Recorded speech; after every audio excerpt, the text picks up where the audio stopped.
পোশাকের রং বদলেছে, কিন্তু লাঠির আঘাতের সেই পুরনো ফ্যাসিবাদী দম্ভ যেন এক চুলও নড়েনি।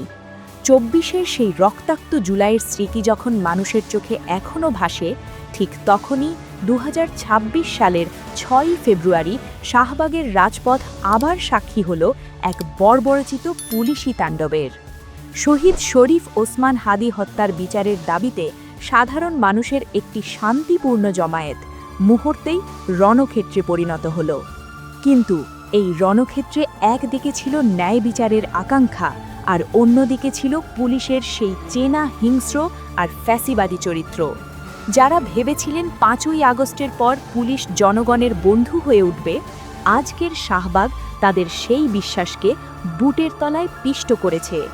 পুলিশের এই আক্রমণ কেবল ছত্রভঙ্গ করার জন্য ছিল না, বরং তাদের অঙ্গভঙ্গি আর মারমুখী আচরণ দেখে স্পষ্ট বোঝা যাচ্ছিল যে তারা এক ধরনের বিশেষ আক্রোশ আর জেদ থেকে সাধারণ মানুষকে পিটাচ্ছে।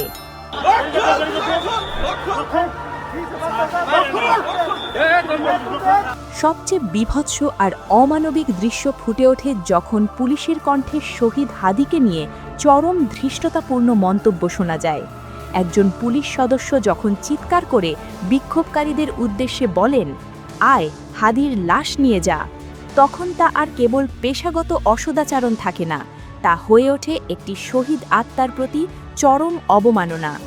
এই মন্তব্য প্রমাণ করে যে এই বাহিনীর শিরায় শিরায় এখনও সেই পুরনো ফ্যাসিবাদী মানসিকতা গেঁথে আছে, যেখানে তারা মানুষের আবেগকে তোয়াক্কা করে না।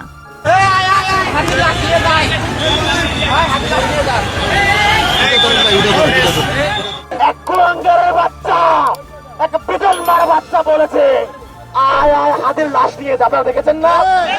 আপনারা দেখেছেন না? ওই সুরকে আমরা বলতে চাই, আমার ভাইয়ের লাশ আমরা নিব, তুই দিয়ে যা। ইনকলাব মঞ্চের জাবেরের ওপর যেভাবে পরিকল্পিত হামলা চালানো হয়েছে, তা দেখে মনে হয়েছে পুলিশ আন্দোলনকারীদের কণ্ঠরোধ করতে মরিয়া। জুলাই অভ্যুত্থানের অকুতভয় যোদ্ধা মহিউদ্দিন রনিকে যেভাবে রাস্তায় ফেলে বেধড়ক পেটানো হয়েছে, তা এই অন্তর্বর্তীকালীন সরকারের জন্য এক চরম লজ্জার দলিল। একজন গণ অভ্যুত্থানের যোদ্ধার উপর এই হামলা প্রমাণ করে যে রাজপথে ন্যায় বিচার চাওয়াই এখন পুলিশের দৃষ্টিতে বড় অপরাধ।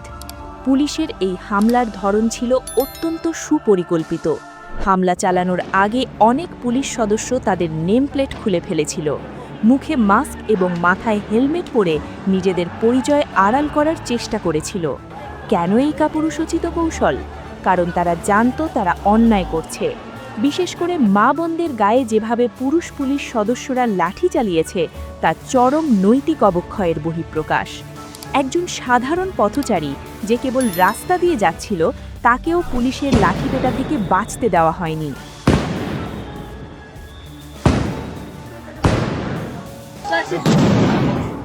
আমাদের সামনে বুক পাইতে দাঁড়াইছি, ওরা একবার বুম দিছে, ওই জায়গায় আমার ইচ্ছা মতো পিটাইছে। আমি আমার ছেলেগুলারে নিয়ে এই জায়গায় চলে আসছি, ভিতরে এসে আমার পেটের মধ্যে লাগতে দিছে, আমার বুকের মধ্যে ওরা লাগতে দিছে। সাংবাদিকদের ওপর হামলা চালিয়ে তাদের ক্যামেরা ও সরঞ্জাম গুঁড়িয়ে দেওয়া হয়েছে, যাতে পুলিশের এই পাশবিক চেহারার কোনো প্রমাণ জাতির সামনে না পৌঁছতে পারে। এখন প্রশ্ন উঠছে এই অন্তর্বর্তীকালীন সরকারের ভূমিকা নিয়ে। যে সরকারটি গঠিত হয়েছে হাজারো শহীদের রক্তের উপর ভিত্তি করে, সেই সরকারের অধীনে পুলিশ কিভাবে এমন বেপরোয়া হওয়ার সাহস পায়? পুলিশের এই মারমুখী চরিত্র কি তবে প্রশাসনের ভেতরের কোনো গোপন আশকারার ফল?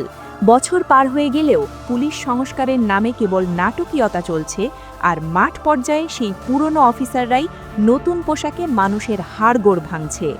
শহীদ হাদির হত্যার বিচার তো দূরের কথা, যারা বিচার চাইতে এসেছে তাদেরই রক্তাক্ত করে হাসপাতালে পাঠানো হয়েছে। পুলিশের এই অসংলগ্ন আচরণ আর প্রশাসনের রহস্যময় নীরবতা প্রমাণ করে যে ক্ষমতা বদলালেও সাধারণ মানুষের ভাগ্য বদলায়নি। যদি এই ফ্যাসিবাদী পুলিশি চরিত্রের বিচার এখনই না করা হয়, তাহলে এই সরকারের প্রতি মানুষের আস্থা ধূলিসাৎ হতে সময় লাগবে না।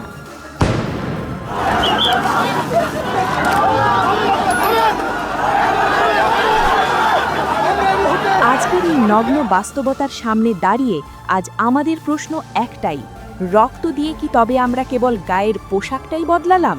পুলিশের এই ফ্যাসিবাদী আস্ফালন আর কতকাল সহ্য করতে হবে আমাদের? আজকের এই ভিডিওটি যদি আপনার মনে কোনো নাড়া দিয়ে থাকে তবে দয়া করে চুপ থাকবেন না। আপনার একটি লাইক এবং শেয়ার এই সত্যকে আরও হাজারো মানুষের কাছে পৌঁছে দিতে পারে। যারা এই অমানবিক ঘটনার বিচার চান তারা অবশ্যই কমেন্ট বক্সে আপনার মতামত লিখে যান। আর নিয়মিত এমন সাহসী এবং সত্যনিষ্ঠ বিশ্লেষণ দেখতে আমাদের চ্যানেলটি এখনই সাবস্ক্রাইব করে পাশে থাকা বেল আইকনটি চেপে দিন।